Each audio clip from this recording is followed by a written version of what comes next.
Our next module is on techniques of self-awareness. Now, every time we walk past a mirror or a reflecting wall, we do tend to take a sneak peek at ourselves, and when we do that, we do engage in a little bit of self-reflection. Self-awareness is that state wherein focus is entirely on the self.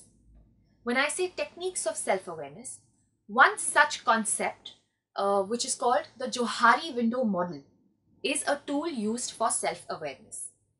This model was developed by Joseph Luft and Harry Ingham in the 1950s. What is the Johari Window model? Like any other window, this window has 4 panes, and what does these panes indicate about you as a person? Let's focus on the first window pane. The first window pane is open self. Open self. Those things about me that are known to the self and known to others. These include my values, my attitudes, my personalities, information about me such as my name, say my gender, my occupation. This is the open arena or the free arena or the public arena. I move about in this space very freely. We move about in this quadrant as open books. The idea is to expand and increase our open pane through self-disclosure and feedback.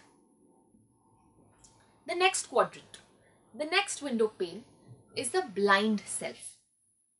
What is the blind self? The blind self basically means those things about my personality or about me as a person that I may not be consciously aware of, but others see it more clearly. Think about those times when your mother caught you red-handed and she knew that you were lying. Today, when I asked my mother that, she told me that every time I lied, I did not maintain eye contact with her.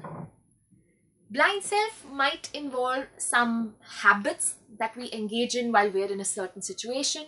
For example, we tend to get fidgety, break our knuckles, scratch my forehead when I'm thinking, or I tend to stammer or stutter when I'm nervous.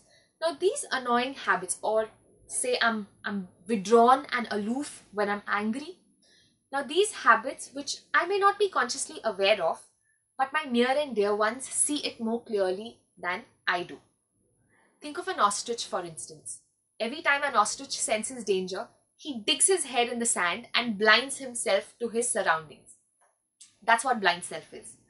Now, at the workplace, your colleagues, your managers can help you improve and reduce this blind pane by giving you a lot of feedback on, say, sensitive issues and giving you non-judgmental feedback. That is very important. So you don't go around taking feedback from everyone, but people who are close to you, who are aware of these habits that often arise when you are in a certain situation. That is the blind pane. The hidden pane. The hidden pane is basically the one that I hide from others. It is self-explanatory. It clearly indicates things about my personality, about me as a person, that I want to keep from others. I refrain myself from sharing that with others in fear of being judged.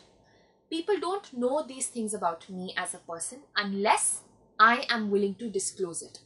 It can be anything, ranging from a talent that you have, some phobias that you have, some habits that you have.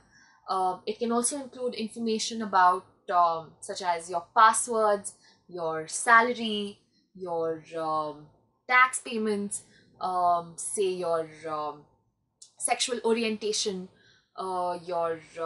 say, until and unless you actually get a platform to be vocal about this, or even some hidden talents for that matter. Say I play the guitar really well, but I don't go around announcing this about me unless and until I'm given a platform to showcase my talent and actually communicate the same to others. That is the hidden self.